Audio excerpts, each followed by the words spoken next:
Hi, folks. Hope you're doing well today. So, I watched this documentary called The Weight of Chains ad nauseum.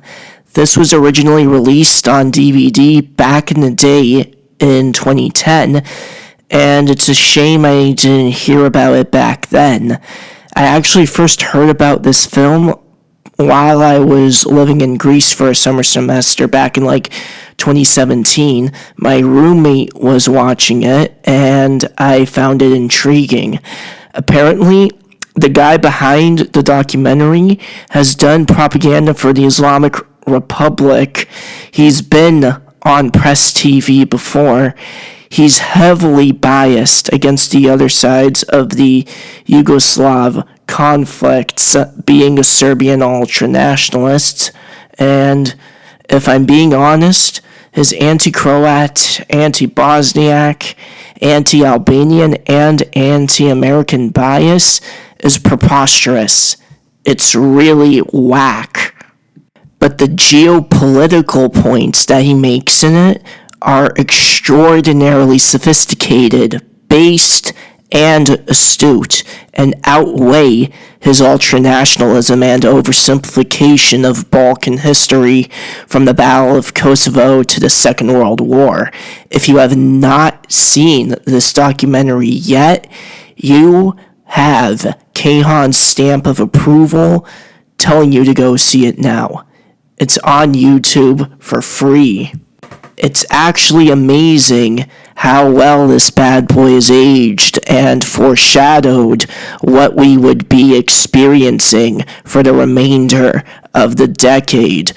To provide a quick breakdown, the mainstream media was deliberately cherry-picking information about the nature and origins of the Yugoslav wars to report to the general public, not pointing out the full details, not pointing out the backstories of the conflicts, because it would have revealed information that would have delegitimized their excuses to intervene.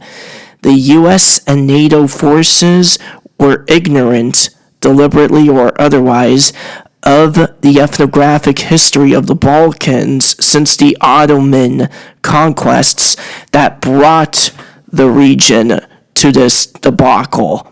The masses of the 90s and early 2000s were the victims of fake news at its finest.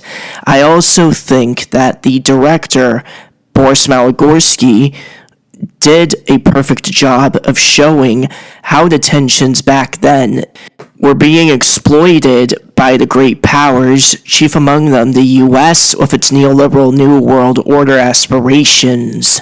It's just a shame that not enough Americans saw this documentary back in the day in order to get equipped with the knowledge that would have made them not fall for preposterous demagogues such as Trump and his ilk, the way Yugoslavs did with Milosevic, Tudjman, and Izetbegovic.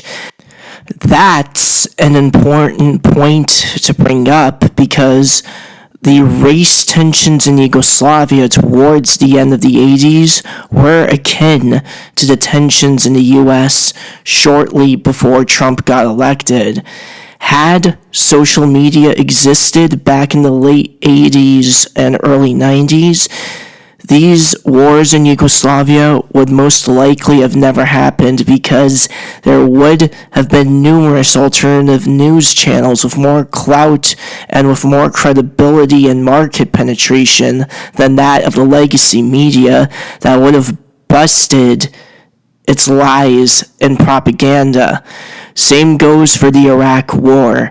Had today's social media platforms been around back in the early 2000s, the justification for the war would have been so thoroughly debunked that the U.S. coalition of the willing wouldn't have had a good enough of a pretext to intervene there either, and arguably, alternative media caused the U.S.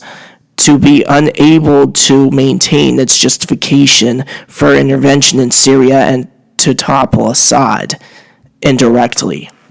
the nationless, cultureless, and rootless neocon commies in Washington have been replicating the policies described in this documentary when it comes to Iran Shah, selectively choosing the information the public should know about, twisting, falsifying, and nefariously revising the region's history in order to create justifications for intervening, using the mass media in order to mobilize public opinion in their favor, and so on and so forth. Consume this documentary copiously, and this is where I end my dissertation.